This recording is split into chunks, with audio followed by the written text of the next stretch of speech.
तो बिल्कुल out of question है कि जो बांग्लादेश है वो दोबारा से ईस्ट पाकिस्तान बने। उन लोगों ने बड़ी कुर्बानियां दी हैं आज़ादी हासिल करने के लिए। पाकिस्तान जब बना तो पाकिस्तान बनाने में तो कोई कुर्बानी नहीं दी किसी ने। ये तो दंगे हुए थे, ये तो रॉयट्स हुए थे जिसमें लोग मारे गए थे। उन रॉयट्स को ये कहते हैं जी कुर्बानियां दी, कोई कुर्बानी नहीं दी। ये तो इनको समझेंगे झुंगे में मिल गया ये मुल्क।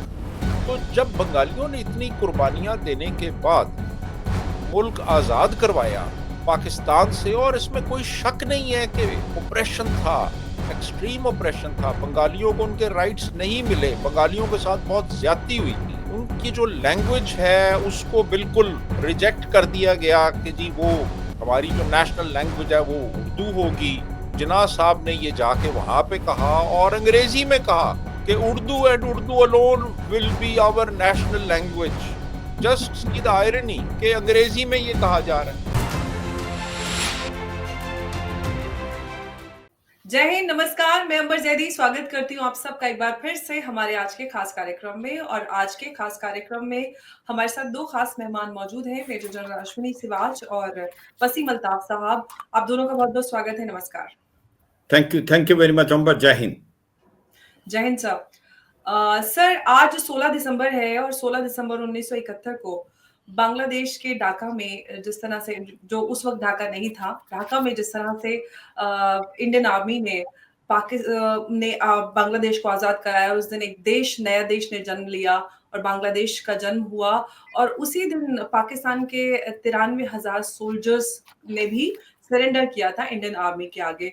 और कई सारे हिस्टोरिक फैक्ट्स हैं जिन पर हम आज की चर्चा करेंगे। सबसे पहले मेजर साहब के 16 दिसंबर 1971 जिस दिन बांग्लादेश का जन्म हुआ, उतने वर्षों में आज हम अगर बांग्लादेश की स्थिति देखते हैं तो बिल्कुल विपरीत है। आज वहां पर हिंदुओं के साथ जो भी जुल्म हो रहा है उसको लेकर भी काफी चर्चा है ग्लोबली। आप इस पूरे कालखंड को किस तरह से देखते हैं, इस बदलाव को? हाँ बिल्कुल, देखो अंबर, ये सच्चाई है कि 16 दिसंबर 1971 को एक नया देश हुआ था, बांग्लादेश को आज़ादी मिली थी। और ये भी सच्चाई है, उसके लिए भारत की फौज कंधे से कंधा मिला के लड़ी थी मुक्ति बहानी से। और ये भी सच्चाई है कि उसके बाद 93,000 जो हैं पाकिस्तानी सोल्जर प्लस उनके जो पैरामिलिट्री और उनकी जो फैमिली थी, उन्होंने सरेंडर किया था। और ये जो सबसे बड़ा सरेंडर था वर्ल्ड वार 2 के बाद। और ये भी समझना पड़ेगा हमारे व्यूअर्स को कि उस समय भारत की जो चीफ ऑफ आर्मी स्टाफ थे जनरल मानिक शाह थे, जो कि एक पारसी थे। और जो एक आर्मी कमांडर थे, जो eastern army commander general Arora थे, वो सिख थे। और उनके जो चीफ ऑफ स्टाफ थे जनरल जैकब, वो एक इंडियन जू थे। तो ये भी एक देखना कि भारत का जो फौज का किस प्रकार से एक गठजोड़ है, जो एक आप ये कह सकते हैं कि हर कास्ट कम्युनिटी को साथ लेके भारत की फौज चलती। तो ये जो भारत ने के साथ मिलके मुक्ति बहाने को आज़ादी मिली थी, 3 दिसंबर 1971 को भारत और पाकिस्तान की लड़ाई हुई थी। और वो लड़ाई स्टार्ट जब पाकिस्तान ने कम से कम 11 एयरफील्ड्स जो भारत की थी, उसमें 50 से ज़्यादा हवाई जहाज़ों से हमारी एयर बेसिस पे हमला किया, और तब ये लड़ाई स्टार्ट हुई। और ये लड़ाई का अंत हुआ 16 दिसंबर 1971 को, जब पाकिस्तान की आर्मी जनरल न्याजी ने सरेंडर किया था ढाका में जनरल अरोरा के सामने। हाँ, आपने एक पॉइंट बोला अभी कि उस समय के बाद जो अनफॉर्चुनेटली बांग्लादेश के अंदर डेमोक्रेसी ज़्यादा देर पनप नहीं पाई, क्योंकि 1975 में ही वो शेख मुजीबुर रहमान, जिसको फादर ऑफ द नेशन कहते थे, उसको मार दिया गया। उसके बाद फिर एक प्रकार आप ये कह सकते हो जो दौर चला वो अनस्टेबिलिटी का था। जनरल जिया ने भी टेक ओवर किया। फिर जब डेमोक्रेटिक स्ट्रक्चर जब आने लगा करीब इस 2000 के अंदर, जो पहली बार एक प्रकार प्रधानमंत्री बने थे शेख हसीना, उसके बाद खालिदा जिया जो बीएनपी की गवर्नमेंट है, और उसके बाद फिर शेख हसीना 15 साल से रूल कर रही थी। और ऐसा लगता था कि बांग्लादेश एक रिवाइवल फॉर्म में है, क्योंकि जो बांग्लादेश ने इकोनॉमिक एक तरक्की की इन लास्ट 15-20 साल में, वो काबिल तारीफ थी। उसकी जो टेक्सटाइल इंडस्ट्री थी, वो इंडस्ट्री भारत और किसी तरीके से पाकिस्तान से भी अच्छा कर रही थी। उनका जो जीडीपी भी काफी बड़ा था, उसके बाद उनकी पर कैपिटा इनकम एक ऐसा समय आ गया था कि वो भारत से भी अच्छी थी। तो सच्चाई यह है कि पाकिस्तान से जब बांग्लादेश एक अलग देश बना था तो उसकी इकोनॉमी कंडीशन बहुत खराब थी, मगर इन लास्ट 15 साल में वो बहुत आगे निकल गया था। मगर ये अनफॉर्चुनेट है जो अब हुआ, क्योंकि जो 5 अगस्त को कराया गया ये एक ऑर्केस्ट्रेट लगता है। ये अमेरिका की जो डीप स्टेट है वो भी इन्वॉल्व थी, कहीं ना कहीं आईएसआई का भी हाथ हो सकता है, जिससे शेख जो मुजीबर रहमान की जो लड़की है शेख हसीना, उसको देश छोड़ना पड़ा। और अब जो इवेंट हो रहे हैं वो बड़े दुख भरे हैं, और ऐसा लगता है कि Bangladesh is going from bad to worse, क्योंकि एक अच्छी स्थिति थी, इकोनॉमी अच्छी थी, और कोविड 19 में भी काफी अच्छी स्थिति थी बिनस्बत दूसरे देशों के। मगर जिस प्रकार से अब अट्रोसिटीज हो रही है हिंदुओं पे, हिंदुओं को मारा जा रहा है, उनके टेम्पल को जलाया जा रहा है, उनको बर्बाद किया जा रहा है, और जिस प्रकार से रेडिकलाइजेशन बढ़ रहा है, फंडामेंटलिज्म बढ़ रहा है, जमाते इस्लामी जो कि जिसने बहुत एट्रोसिटीज की थी पाकिस्तान की आर्मी के साथ मिलके 1971 में, ये हमें समझना पड़ेगा कि कम से कम 5 से 6 लाख औरतों का रेप हुआ था, करीब की 30 से 40 लोगों को मारा गया था, 2 करोड़ के करीब जो लोग थे वो भारत की तरफ प्लान कर गए थे, एक जेनोसाइड हुआ था, और उसमें पाकिस्तान की आर्मी के साथ रजाकार भी थे, और ये जमाते इस्लामी जो अब ठेकेदार बन रहे हैं बांग्लादेश में, वो भी इन्वॉल्व थे।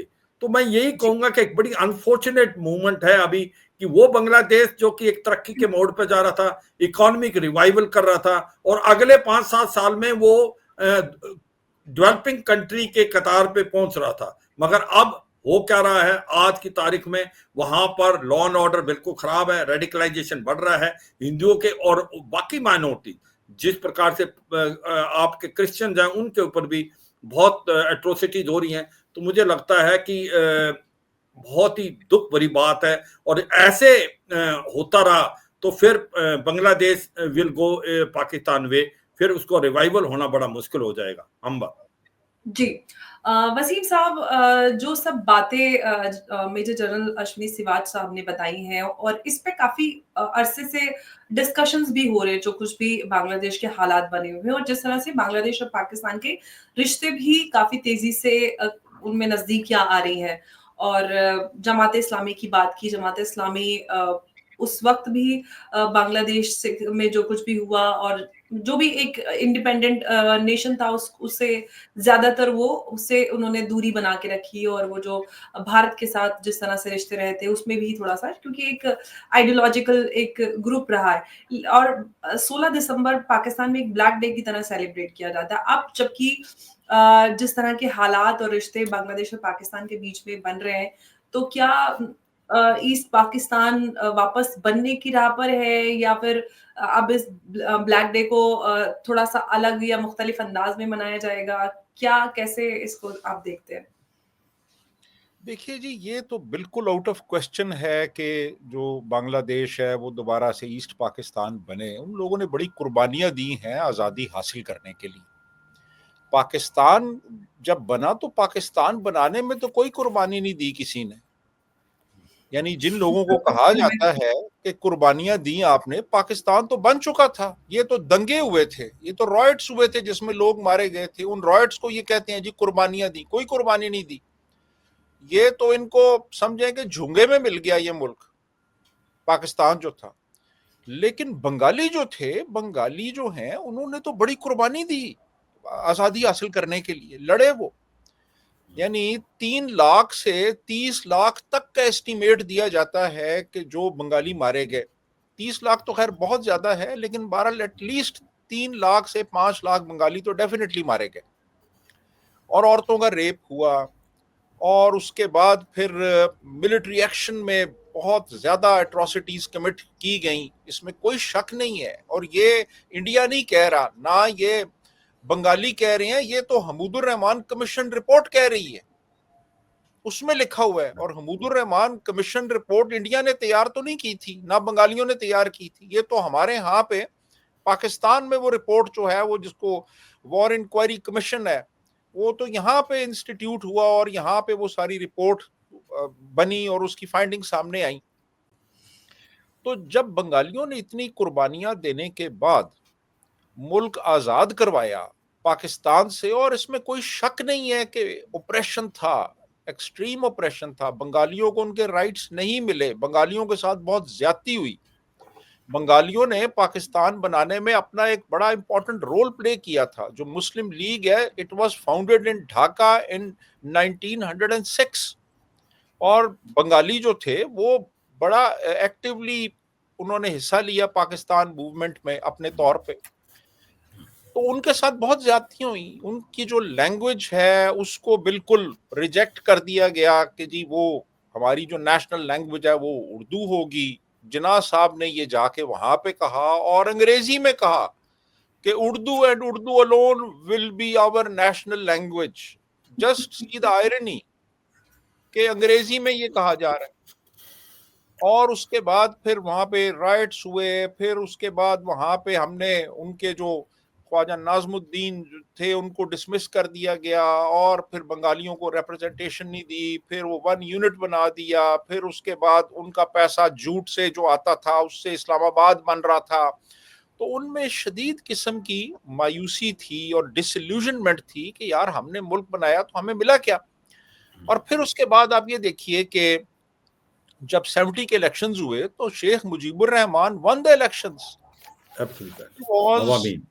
जी जी, अवामी लीग जो थी, अवामी लीग ने 162 में से 160 सीट्स विन की ईस्ट पाकिस्तान में, और वो उनको हुकूमत मिलनी चाहिए थी, फिर उनको हुकूमत नहीं दी गई। उसमें याह्या खान का रोल था, उसमें भुट्टो वाज कंप्लिसिट, और वो नहीं मिला उनको।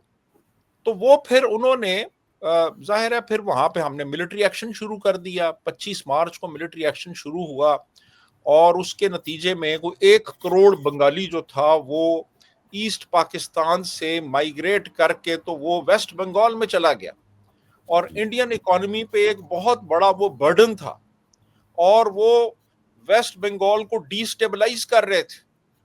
लेकिन इसके बावजूद इंडिया ने पाकिस्तान पे अटैक नहीं किया। इंडियन फोर्सेस जो थी दे वर ट्रेनिंग मुक्ति बाहिनी आउटसाइड ईस्ट पाकिस्तान, ट्रेनिंग उनकी हो रही थी, उनको सपोर्ट मिल रही थी, इंटेलिजेंस मिल रही थी, सब कुछ था। लेकिन इंडिया ने इन्वेजन नहीं किया।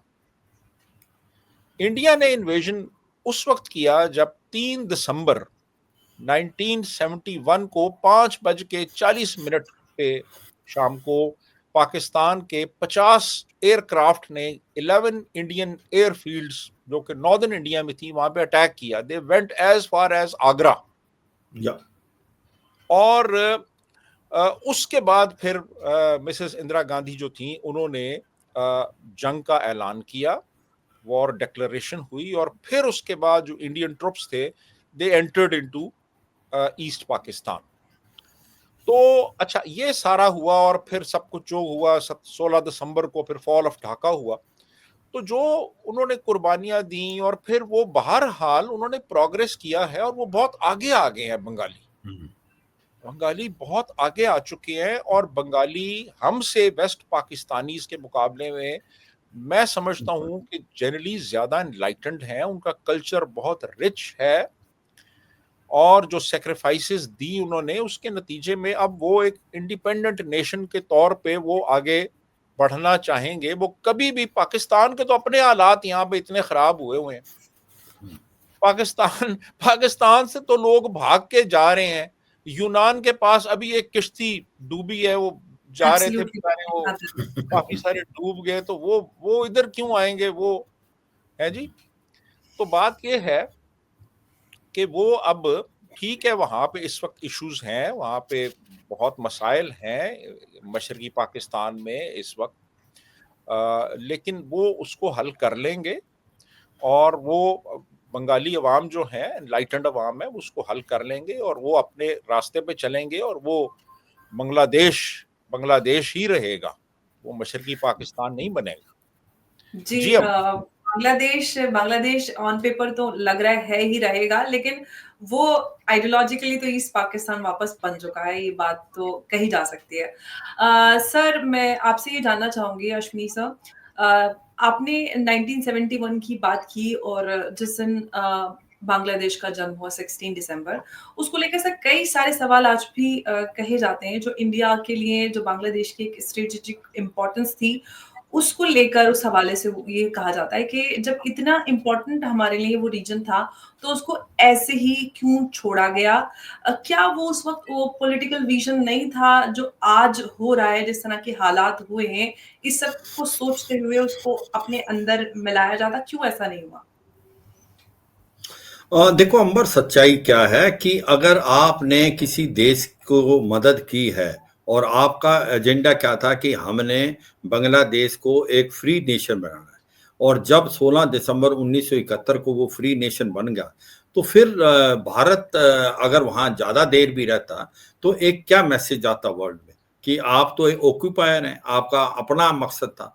तो सच्चाई ये है कि जब भारत ने साफ सुथरे शब्दों में, specially prime minister Indira Gandhi उससे पहले, लड़ाई से पहले पूरे इंटरनेशनल टूर पे गई और उन्होंने ये समझाया कि हम जो भी कार्रवाई कर रहे हैं वो हम कर रहे हैं क्योंकि वहां पर जुल्म हो रहे हैं बांग्लादेशियों के ऊपर जो बंगाली हैं, और वो एक अलग देश चाहते हैं और वो अलग देश के अंदर भारत मदद करेगा। पर अगर भारत बाहर से मदद कर रहा था, इसमें जो वसीम साहब कह रहे हैं उससे मैं बिल्कुल सहमत हूं। लड़ाई तो स्टार्ट पाकिस्तान ने करी है 3 दिसंबर को, जब उन्होंने 50 से ज्यादा हवाई जहाजों से एयरफील्ड पे अटैक किया, हमारी 11 से ज्यादा। मगर उससे पहले ये सच्चाई है कि जो भी भारत ने किया कि एक बांग्लादेश जब नया देश बन गया तो वहां ज्यादा देर रहना बिल्कुल ठीक नहीं था, और भारत ने बिल्कुल ठीक किया, और भारत के और बांग्लादेश के रिलेशनशिप काफी अच्छे थे। और मुझे लगता है अभी ये भी एक एबरेशन हो सकती है, क्योंकि क्या होता है कि हर देश इकोनॉमी पर चलता। देखो आज पूरे वर्ल्ड में सिनेरियो चेंज है, आपको समझना चाहिए पूरी सबसे इंपॉर्टेंट चीज है इकोनॉमी। अगर आपकी इकोनॉमी अच्छा नहीं कर रही तो आप ज्यादा देर तक टिक नहीं सकते एज अ कंट्री। और मुझे लगता है बांग्लादेश में जो अब कार्रवाई हुई है वो उसके अंदर एक्टर्स एंड कैरेक्टर्स इन्वॉल्व है, क्योंकि इसके अंदर जो अमेरिका की इन्वॉल्वमेंट है वो बड़ी दुख भरी है। जिस प्रकार से शेख हसीना ने सेंट मार्टिन आइलैंड देने से मना कर दिया अमेरिका को, कि वो एक नेवल बेस बनाना चाहते थे चाइनीज को मॉनिटर करने के लिए, और इसी प्रकार से पाकिस्तान ने भी इसका फायदा उठाया। मगर ये सच्चाई है कि जब ये मोहम्मद यूनुस हैं, ये अगर इलेक्शन नहीं करा पाए ज्यादा देर, तो जो बीएनपी है जो कि बंगला नेशनल पार्टी है, वो भी इसके अगेंस्ट हो जाएगी। तो सच्चाई यह है कि उनको भी पता है कि अगर आपकी इकोनॉमी अच्छा नहीं करेगी तो बांग्लादेश की हालात खराब हो जाएंगे। तो बांग्लादेश में 2-3 चीजें होनी चाहिए, इसमें कोई शक नहीं, कि जो एट्रोसिटीज हो रही हैं हिंदुओं पे, हिंदुओं के टेम्पल और बाकी माइनॉरिटी, मैं ये कहता हूं वो हिंदू हैं वो तो ठीक है, मगर वो पहले बांग्लादेशी है। बांग्लादेश की गवर्नमेंट की जिम्मेवारी है कि जो भी बांग्लादेशी है, चाहे वो किसी रिलीजन का हो, उसकी प्रोटेक्शन करना वो भारत की जिम्मेवारी नहीं है। भारत तो एक प्रकार आपको ये बता सकता है कि ऐसा हो रहा है। जबकि अब हमारे फॉरेन सेक्रेटरी विक्रम सिकरी गए थे 9 तारीख को, मुझे लगता है कि काफी बातचीत हुई है बांग्लादेश की गवर्नमेंट से और उसके बाद काफी एक्शन हो रहे हैं। तो ये सच्चाई है कि बांग्लादेश जो एक ऐसा देश था जो बहुत अच्छी तरक्की कर रहा था, और सबको लगता कि बांग्लादेश जैसी मॉडल अपनाएं, चाहे वो श्रीलंका है या पाकिस्तान है या नेपाल है, वहां इतनी अच्छी इकोनॉमी नहीं कर रही थी। हमें मालूम है श्रीलंका में क्या हुआ कि वहां पर $4 बिलियन वो डिफॉल्ट कर रहे थे, भारत ने उसकी मदद की। पाकिस्तान 22 से 23 बार लोन ले चुका आईएमएफ से, $150 बिलियन से ज्यादा कर्जा है। तो ऐसे मुकाबले में एक प्रकार बांग्लादेश अच्छा कर रहा था। बांग्लादेश की इकोनॉमी अच्छा, टेक्सटाइल इंडस्ट्री वर्ल्ड की सबसे बेस्ट इंडस्ट्री मानी जाती थी बांग्लादेश की। तो ऐसे में ये जो हुआ है ये अनफॉर्चुनेट है, और मुझे लगता है इससे ही निकलेंगे। क्यों? क्योंकि इलेक्शन कराना, डेमोक्रेसी का आना हर एक देश के लिए बहुत जरूरी है। आप जिस देश के अंदर डेमोक्रेसी नहीं है उसका अंत बहुत मुश्किल, बड़ा अच्छा नहीं होता। तो मुझे लगता है आने वाले समय में वहां इलेक्शन होंगे, नई गवर्नमेंट आएगी और वो इस चीज को समझेंगे कि जो रिलेशनशिप भारत और बांग्लादेश के लास्ट करीब के 50 से 52-53 साल में हुए हैं, उनमें आगे बढ़ना। कनेक्टिविटी बहुत इंपॉर्टेंट है, ट्रेड भारत के साथ हो रहा है इनका। इसके कारण क्या हो रहा है कि बांग्लादेश की इकोनॉमी भी अच्छा कर रही है, भारत की इकोनॉमी कर रही है। हमारे से यहाँ पर अभी पावर जाती है, वहां पर उसके बाद कोयला जाता है, उसके बाद बाकी चीजें बहुत हैं। तो मुझे लगता है कि जो अब जिम्मेवारी है मोहम्मद यूनुस गवर्नमेंट की, जो कि एक प्रकार से इंटरिम गवर्नमेंट है, वो एडवाइजर हैं कि सिचुएशन को संभाले, उनकी जिम्मेवारी है। सभी बांग्लादेशी सिटीजन उनके लिए एक बराबर होने चाहिए, मुझे लगता है ये करना चाहिए। दूसरा, उनको काबू करना रेडिकलाइजेशन। ये जमाते इस्लामी, बांग्लादेश मुजाहिदीन, ये अगर फैलेंगे तो बांग्लादेश को ही नुकसान होगा। मैं इसका एक एग्जांपल आपको पाकिस्तान से देना चाहूंगा। जब वहां पर हिलेरी क्लिंटन आई थी 2013 में, तो उसने ये बोला था पाकिस्तान में as a secretary of state जब आई थी कि अगर आप अपने घर में सांप पालेंगे और अगर आप ये सोचेंगे ये आपके नेबर को ही डसेगा, तो एक दिन वो आपको भी डसेगा। और वो हो रहा है। अब तहरीके तालिबान पाकिस्तान, वहीं से पैदा हुआ आतंकवाद आज पाकिस्तान के लिए बहुत बड़ा सिरदर्द बन गया है। और उसने ही, हम कभी भूल जाते हैं कि एक 16 दिसंबर 2014 में जो आर्मी स्कूल था पेशावर में, वहां पर भी हमला हुआ और वो आतंकवादियों ने किया, और वो पाकिस्तान के अंदर के आतंकवादी थे जिनका वहां पर इतना उसको ड्रामेटाइज किया कि उसकी इंटरव्यू भी ली, जो एक मास्टरमाइंड था। तो मेरा मतलब ये है कि अगर आप जमाते इस्लामी और ये बांग्लादेश मुजाहिदीन को आप हवा देंगे बांग्लादेश में, तो अंत में बांग्लादेश को ही नुकसान होगा। बांग्लादेश को समझना चाहिए, बांग्लादेश को दो बातें बहुत जरूरी हैं। एक तो लॉ एंड ऑर्डर की काबू करे मोहम्मद यूनुस, माइनॉरिटीज की प्रोटेक्शन करे, और दूसरी बात रेडिकलाइजेशन को कंट्रोल में लाए। और सच्चाई ये है, इकोनॉमी पे ध्यान दे, क्योंकि इकोनॉमी के लिए उनको रोड मैप बनाना पड़ेगा। अगर नहीं बनाए तो जो उन्होंने हासिल किया 15-20 साल में, उसको ज्यादा समय नहीं लगेगा, वो एक प्रकार बांग्लादेश के सामने कई सारे चैलेंजेस हैं और पाकिस्तान तो कई सारे चैलेंजेस ऑलरेडी फेस कर रहा है। आपने एक अहम बात याद दिलाई, वो रिपोर्ट मैंने भी पढ़ी। आज 16 दिसंबर है और आज से ठीक 10 साल पहले जो पाकिस्तान में आर्मी स्कूल पर बच्चों के ऊपर हमला हुआ था, वो बहुत ही दिल दहला देने वाला वाकया था।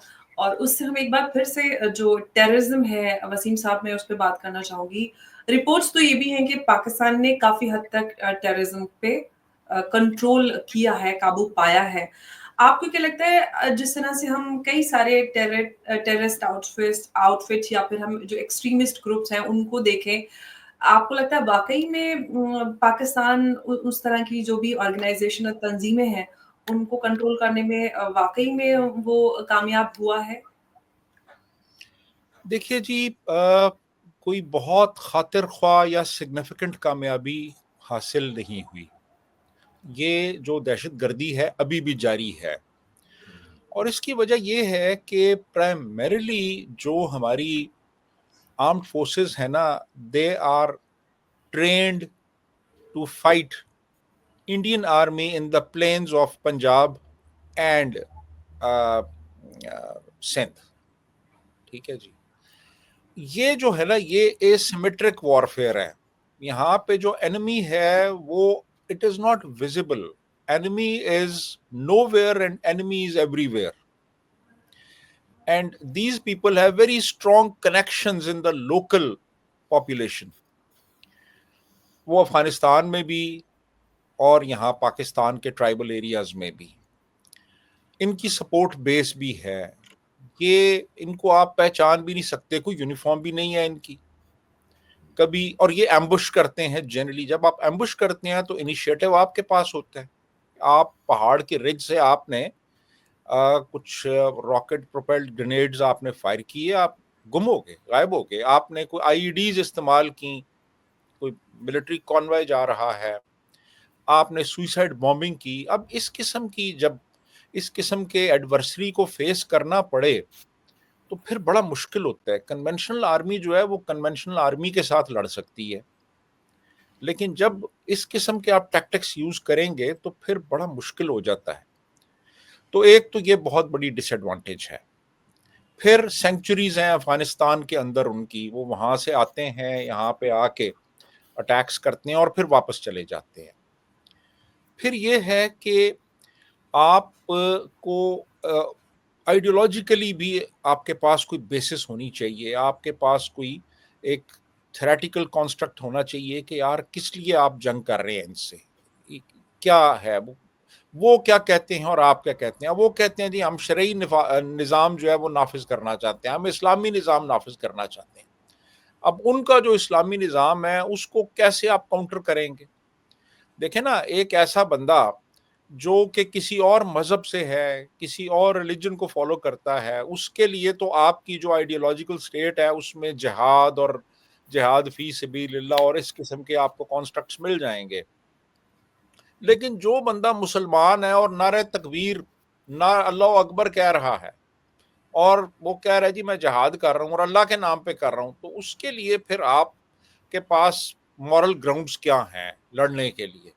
ये अब आपको डिफाइन करना होता है ना सारा। जी। फौज में जो मोरल होता है वो इन्हीं चीजों से ऊपर जाता है, नीचे आता है जो भी है।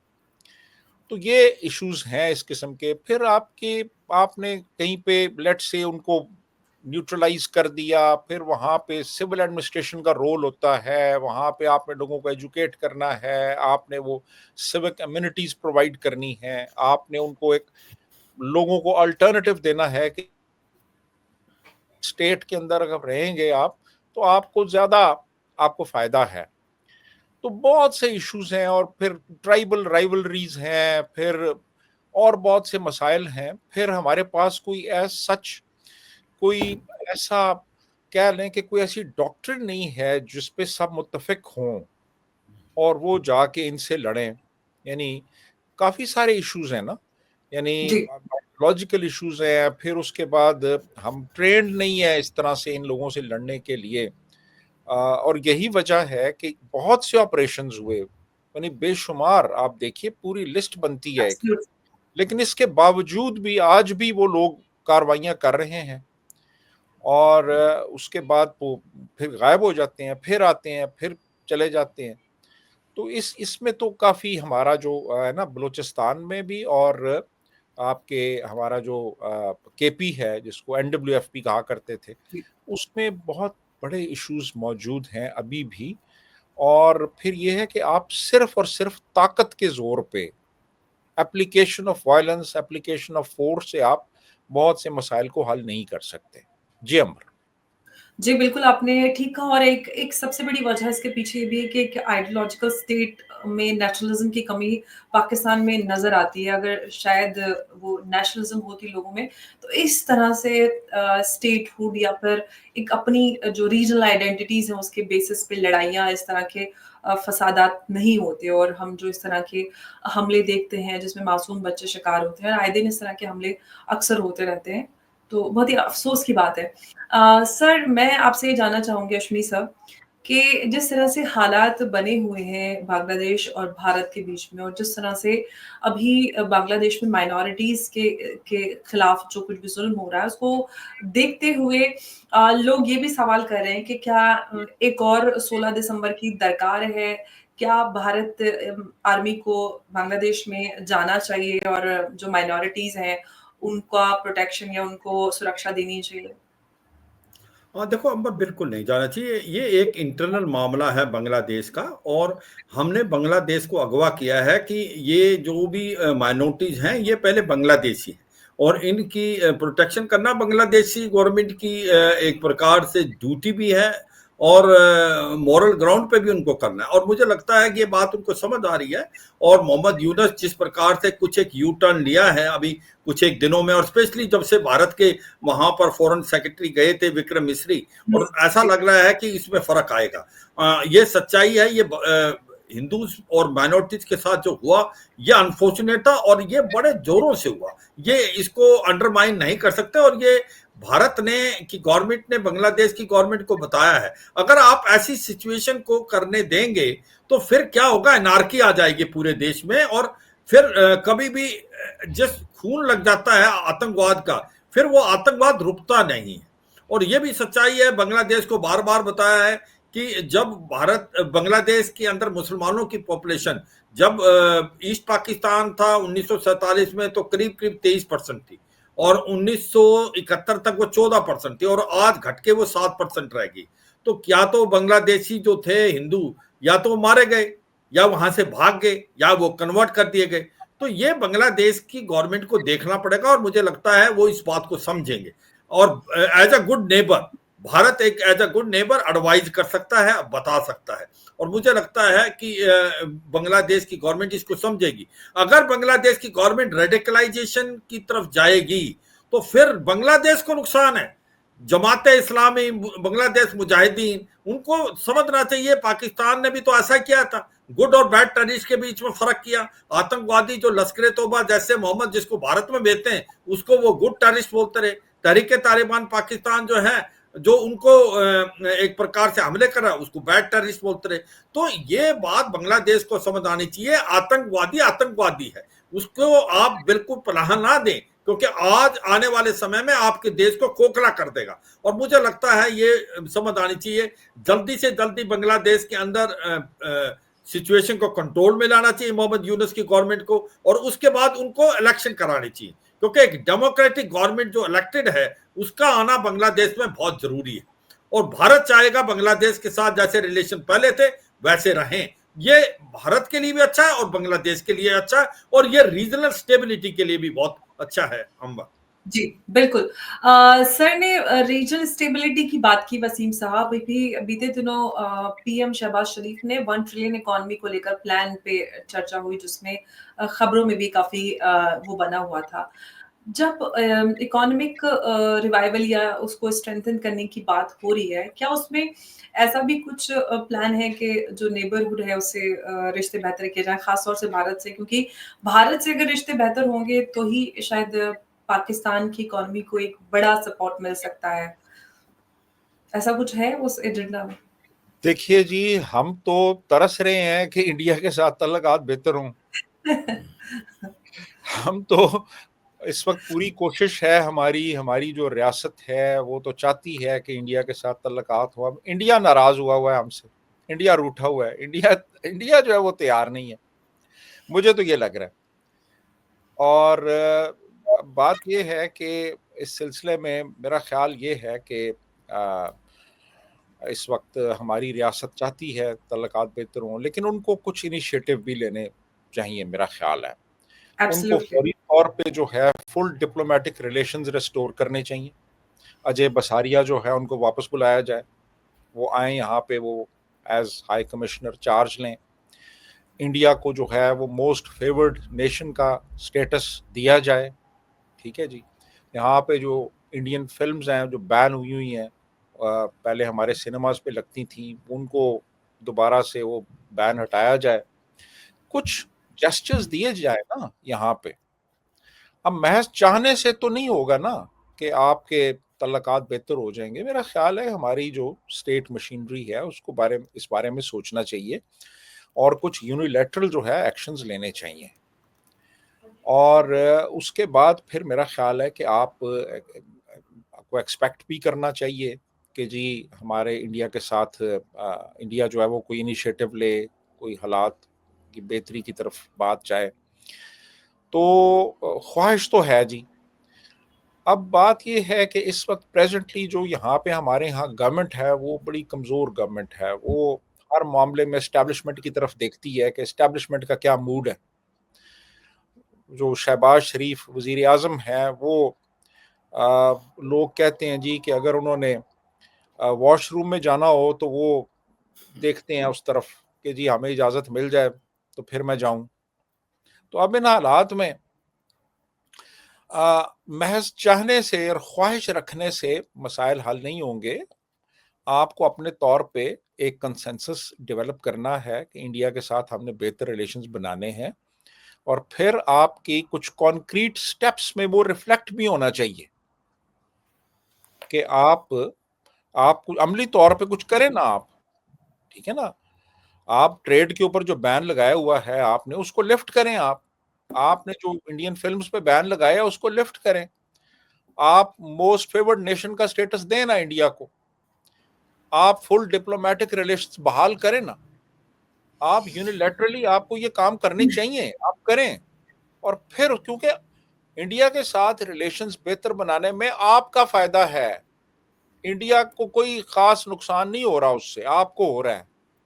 तो आप जी, ये बिल्कुल। करें और फिर उसके बाद आप इंडिया से एक्सपेक्ट करें कि इंडिया जो है वो भी रेसिप्रोकेट करे, तो हालात बिल्कुल, बेहतर। आप क्योंकि देखें एक एक बार इंडिया की माँगे माँग के तो देखें, फिर देखिएगा इंडिया कैसे रेसिप्रोकेट करता है।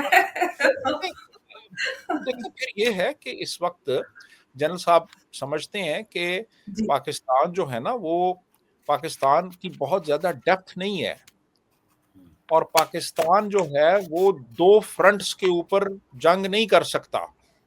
इधर इंडिया है और उधर वो तालिबान बैठे हुए हैं। जी, तो आपको कम से कम अपना जो ईस्टर्न फ्रंट है ना, उसको आपने सिक्योर करना है, और जी, सिक्योर तभी होगा कि आपके इंडिया के साथ अच्छे तल्लुकात होंगे। बिल्कुल, मेरा ख्याल है कि हमारी रियासत को, हमारे जो फैसला साज हैं, जो डिसीजन मेकर्स हैं, उनको सीरियसली इस चीज को लेना चाहिए, और हम बिल्कुल। तो चाहते हैं कि जल्दी जल्दी हालात बेहतर हो। मुझे वीजा नहीं अभी तक मिला, मुझे वीजा मिले, मैं इंडिया हूं, मैं आप लोगों से मिलूं आके। मैं समझ सकती हूँ। हाँ, बिल्कुल अगर रिश्ते बेहतर होते तो आपको बड़ी आसानी से और बहुत पहले वीज़ा मिल गया होता। तो बहुत ज़रूरी है आम लोग कहीं के भी हों पाकिस्तान या इंडिया के, वो तो एक-दूसरे के खिलाफ इस तरह की कोई भावना रखते क्या नहीं है। लेकिन कुछ इस तरह की चीज़ें हुई हैं पास्ट में जिसको लेकर भारत अपनी माँगों हाँ, पर बना हुआ है। पाकिस्तान को उस पर अमल करना चाहिए और अमल हो जाता है तो फिर मुझे नहीं लगता कि आगे रिश्ते बेहतर बनाने में या कोई भी हिचकिचाहट होगी। खैर, बहुत-बहुत शुक्रिया मेजर जनरल अश्विनी सिवाच साहब, वसीम अल्ताफ साहब आपका इस खास चर्चा में हमारे साथ जुड़ने के लिए। बहुत-बहुत शुक्रिया। धन्यवाद। Thank you. Thank you Ambar.